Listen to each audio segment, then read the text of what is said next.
In this video, I'm going to show you how to add text in Nitro PDF. Now, this is actually very simple. You can simply go up here to the Home tab and you can click on Type Text. You can click anywhere and then just start typing, and there we go, we've added some text. Now, you could go to the Format tab, select this, highlight over it, and you could go and, of course, change like font, maybe even sizes, and basically colors, stuff like that. Anything can be changed. And you could also go to the Review tab, and here you have a bunch of different options. You could do a text box where you could also type. So basically, that's how to add text as well.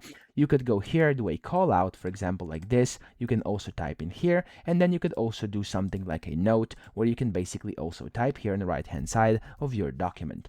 Now, that's basically how to add text, but of course, you can add it also to your different text that's already been on the PDF. So you just have to go to the Home tab, click on Edit, and then here you can just basically select the text you want to edit, and then just start adding text in there, and that way you can also add text. So I hope this video helped you out. If it did, please subscribe to the channel and help me out as well.